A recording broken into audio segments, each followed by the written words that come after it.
Hey there! If you're looking for a fun and easy way to earn rewards, including cash and prizes, check out the link in the video description. Alex Smith, a public health expert working in the humanitarian field, read all of Samantha Power's books before he joined the agency she now leads. He carried around copies with him, and even hosted a book club in Rome when she released her memoir in 2019. But this week, he delivered a blistering criticism of the woman he respected for years when he resigned from the U.S. Agency for International Aid, USAID, in protest over her failure to speak out against the same crimes she had built a career exposing. She has been a very passionate vocal advocate for human rights and specifically against genocide.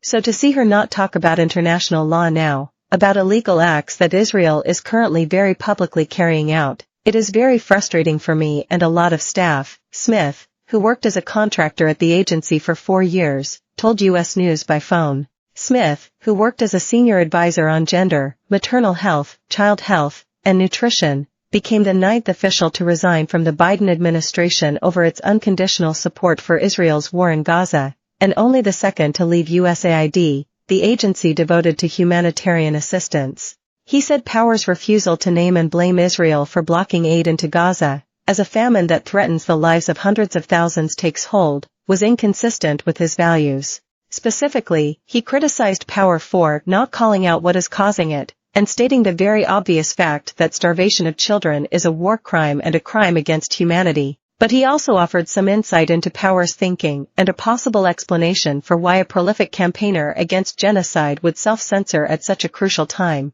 Smith said he believes that political pressure from the White House, as well as from Republicans like Matt Gaetz, who has threatened to defund USAID for what the Florida congressman has characterized as its radical leftist ideology, was stopping her from speaking out publicly. I will give her the benefit of the doubt.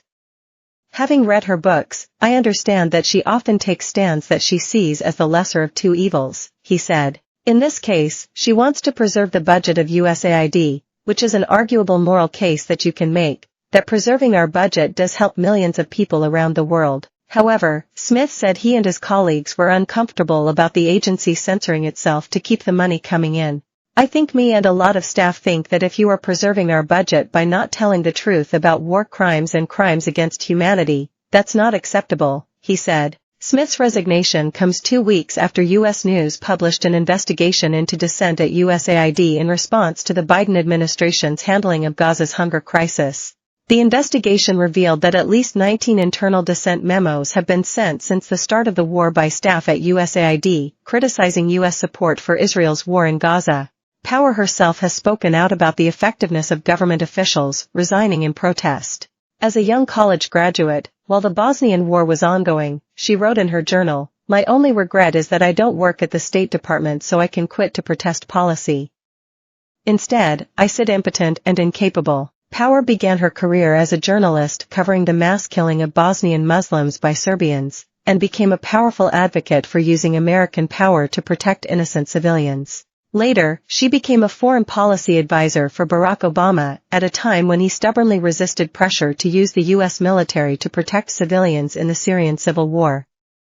She joined USAID as its administrator in 2021. Smith said Power's decision not to identify a culprit in Gaza's worsening humanitarian disaster mirrored the development she wrote about in her 2019 memoir, The Education of an Idealist, in which she documented her shifting ideology from the politics of protest to a kind of brutal pragmatism.